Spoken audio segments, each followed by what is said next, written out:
Welcome back to the breakfast conversation. How are you guys today? Yeah. Once again, happy weekend. Today we have another very important topic to treat today. And the topic is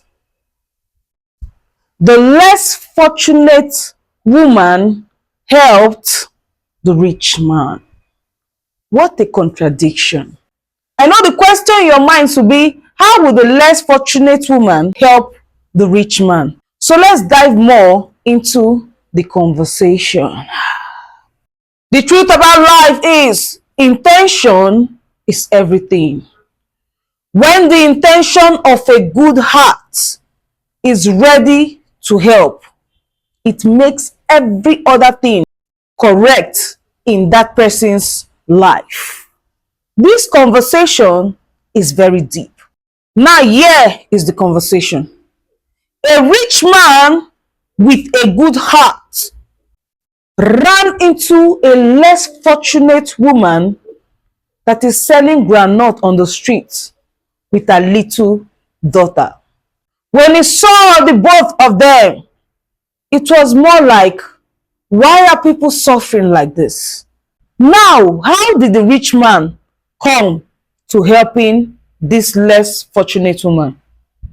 He knows he cannot eat the whole of the groundnut, but he actually wanted to give her money, so he bought the whole of the groundnut with the mindset of trying to give her so much money that can at least feed she and her daughter. And it became a norm.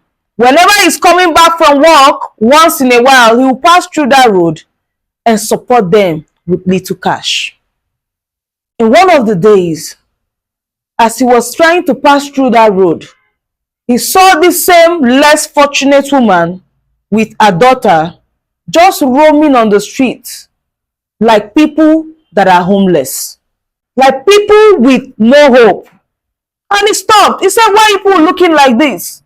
What happened? Why are you crying? And the less fortunate woman told the rich man that they bought the place where they were living and now they've asked everybody to go.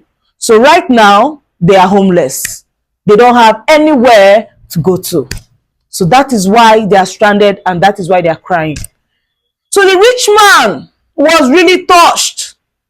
He was confused, but didn't know what to do at the time he saw them.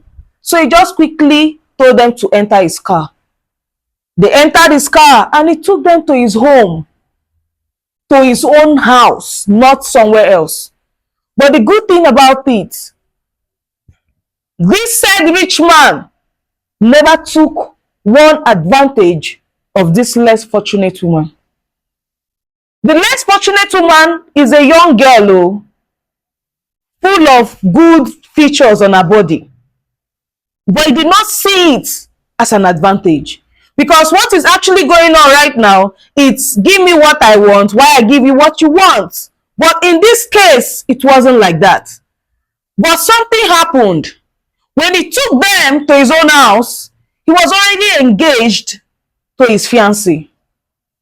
And the moment the fiancé saw another woman with a daughter, the first thing that came to her mind was, he has impregnated someone and he has brought them home. So she became very, very wicked to the lady and her daughter. She does not want them to sleep on the bed. She does not want them to cook in her kitchen. She does not even want them to eat in her house. She can only pretend to allowing them to eat when the man is around. But the moment he goes out for work, she becomes a different person. And this less fortunate woman was suffering this for days, weeks, if not for a month. But what did she do? She does not have any other place to go to. She does not have any hope anywhere, nowhere to feed, nowhere to clothe, and nowhere to shelter herself and her daughter. So she has to swallow everything that this fiancé was doing to her. But here comes the help. That is why our topic is the less fortunate woman helped the rich man. The good intention that the rich man has for humanity without taking any advantage of his giving, without having any biased mind of his giving, actually saved his future and his life. Because he helped the less fortunate woman, the less fortunate woman in turn helped him of what he would have not been able to pick up. Now let's go more deeper and deeper into the conversation. Don't go anywhere.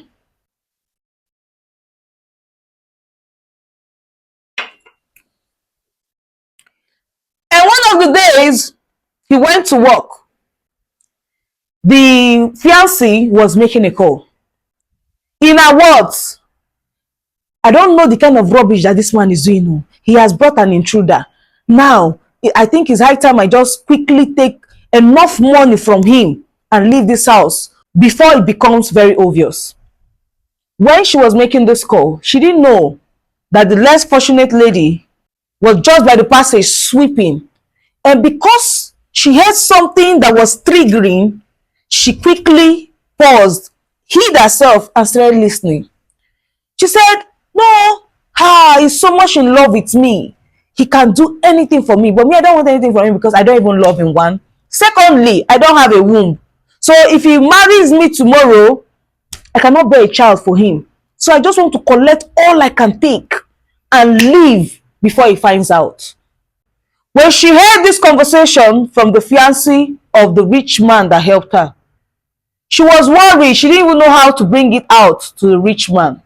So when he came back from work that day, she told him that she would like to see him. Eventually, she used wisdom to tell him that it seems the fiancé is hiding something from him and he should be careful, even without really opening up. But because of what the less fortunate lady told this rich man, he did not go to work the next day. He tried to play along and see if he can get any move from his fiancé. Unfortunately, the said boyfriend that was planning the deal with her called again, and she turned left and right and noticed that nobody was looking at her, and she picked the call and was now saying, oh babe, I've told you not to be calling me now. You make me to start looking suspicious. I've told you I don't have a womb. He wants to marry me. We are going through the marriage process, like we want to really tie the knot. So me, I don't want to marry him. I want to collect everything I need to collect because I don't have a womb. As she was saying it this time, the young man used his own ears to hear everything. And that was how she was caught. And she said, pleading that is the devil, that if she tells him, he will not marry her. But what pained the man the most from what he was saying is that she stays in his house every day, but she still goes out to sleep with another man and come back to his house. That is one. Secondly, you know you don't have a womb, you want me to marry you. That is two. And lastly, you want to dupe me. Dupe me of millions upon all that I've done for you. I bought you a car, I gave you a life that you've not gotten before. And yet, you still don't have a conscience that you are worse than the devil himself. Please, this is late in the night. First thing tomorrow morning, please leave my house. And that was how she started begging. At that point, the man, the rich man, was seeing her like a devil. And even after she left, the rich man still did not go further to date the less fortunate lady. He managed to put her daughter in the school, private school. After that one, he still opened a business for the mother.